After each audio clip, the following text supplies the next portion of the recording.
Welcome back. In recent videos, I've considered some of the problems that people have identified with placebo-controlled double-blind studies, especially of the antidepressants. Nothing that I've said is new, and among people who know this literature, I don't think it's that controversial. There's no question the quest for safe and effective pharmaceutical remedies could be quicker and more accurate with some relatively minor reforms. I wrote the Assertiveness Workbook, and in it I described the ins and outs of passive-aggressive communication. Someone could watch these videos and sense that I'm engaged in a kind of passive-aggressive slam of the antidepressants. So what do I actually think? Well, okay. Keep in mind that I am not a physician, and I do not prescribe medication.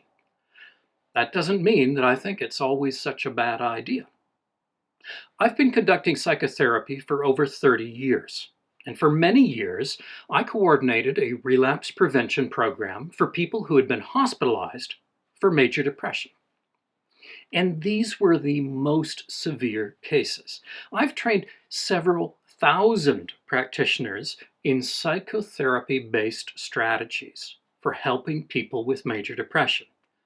And the research on those therapy techniques suffers from most of the same problems I've commented on regarding antidepressants. So I've seen a lot of depression in my life. What have I observed?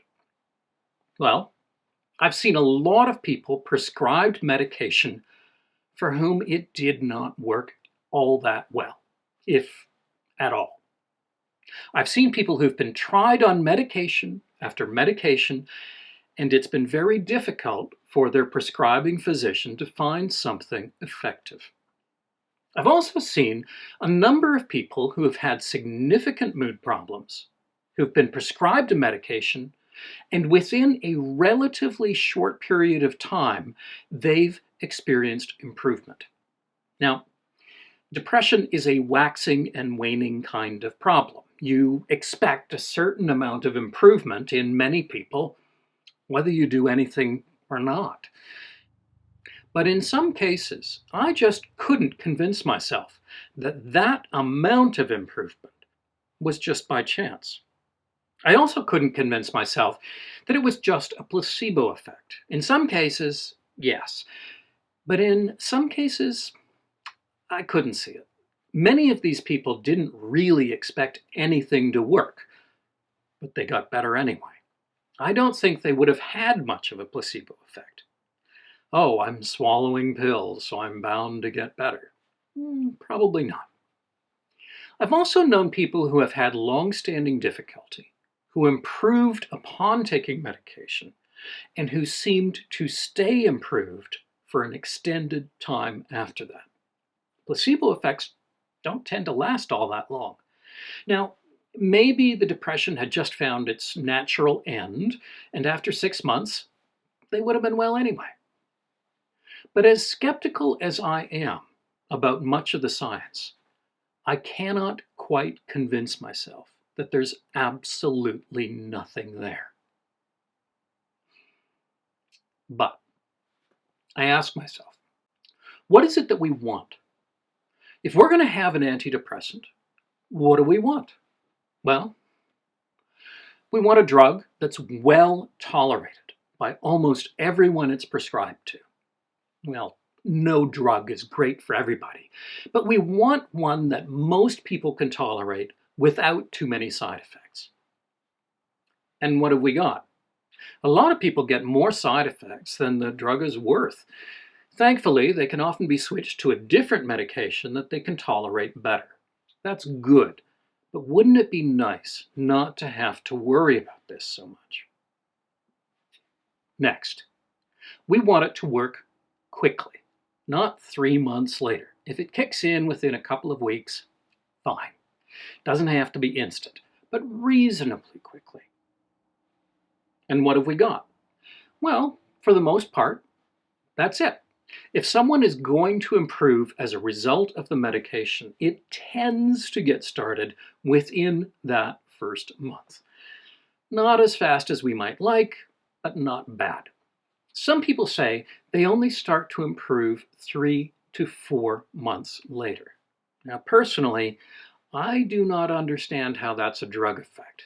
The science is pretty iffy on it, too. I tend to think that the episode in these cases may be reaching its natural end, or the person is doing something about their life that's helping. I kind of doubt that it's the drug in these cases. Next, we want a drug that's reliable in its effect.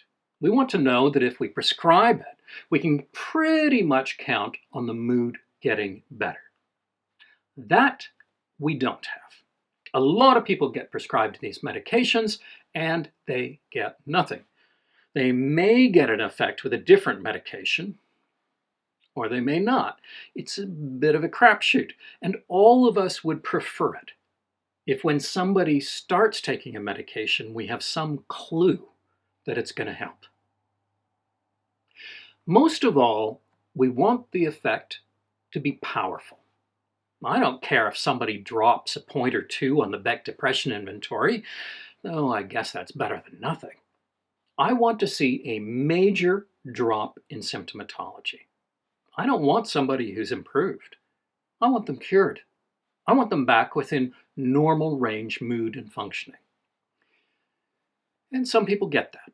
But the research just doesn't bear out the idea that that's a common effect. No one debates whether statins reduce cholesterol. They do, and they do it pretty reliably. Whether that helps reduce heart attacks in the long run, looks like it, but not my area. But nobody debates whether statins reduce cholesterol. The first SSRIs went on the market over 30 years ago. 30 years of history. And we still see a controversy over whether these drugs do anything for mild to moderate clinical depression. I suspect that they are not completely placebos. They do something for at least some people. But people can mount a reasonable argument that I am deluding myself. After 30 years, we should be getting more consensus than this if the drugs were as great as we wanted them to be. But you can get that consensus. You just have to change the question. If you ask, do current antidepressants produce clinically significant gains for a nice proportion of the people who take them, you get arguments. Fistfights break out on the convention floor. But if you ask, are these drugs as effective as we want them to be? Or can we rely on these drugs to cure depression in most people who take them? At that point, everybody's on the same page.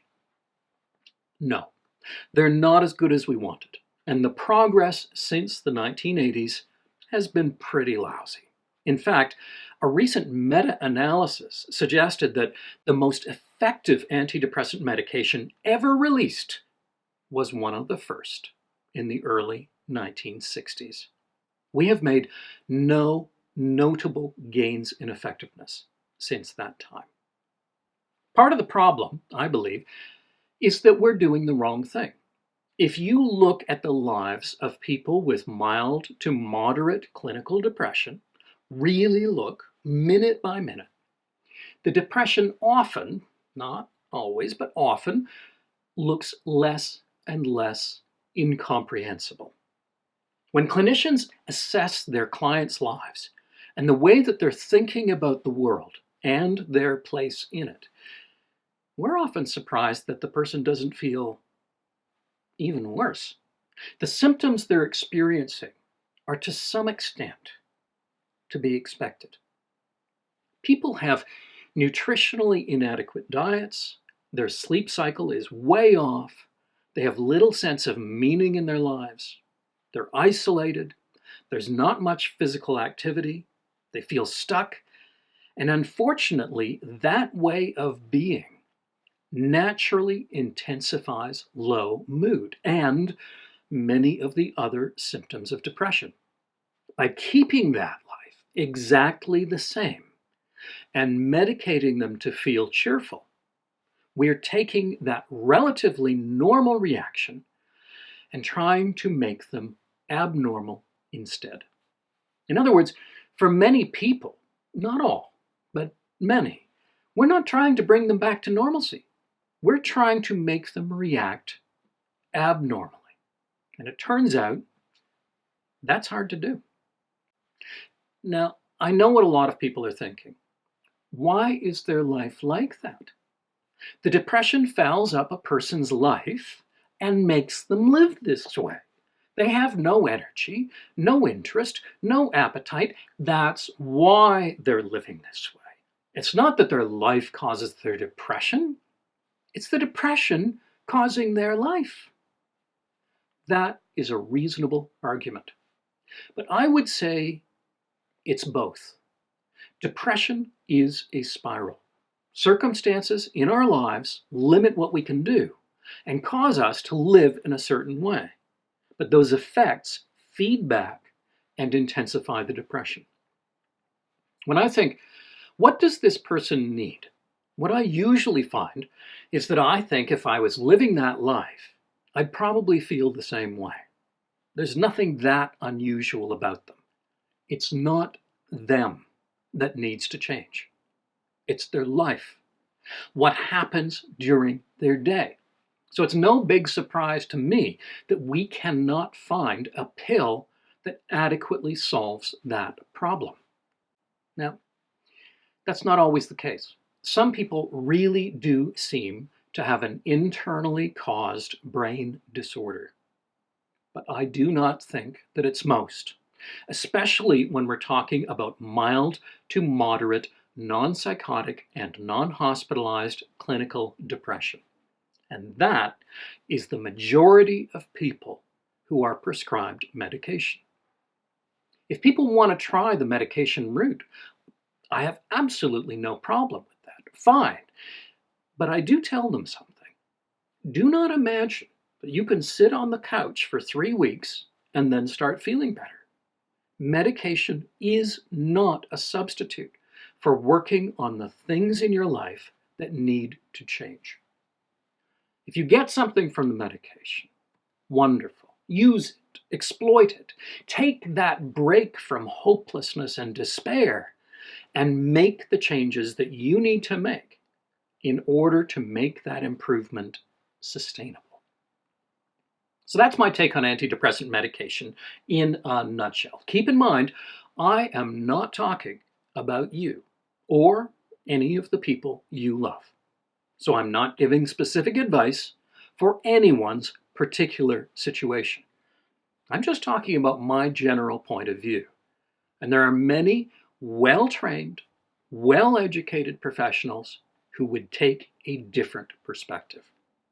If depression is something you deal with, I urge you to consult a trained and registered mental health professional, someone who can learn all about the particulars of your own situation, your own life, and your own symptoms.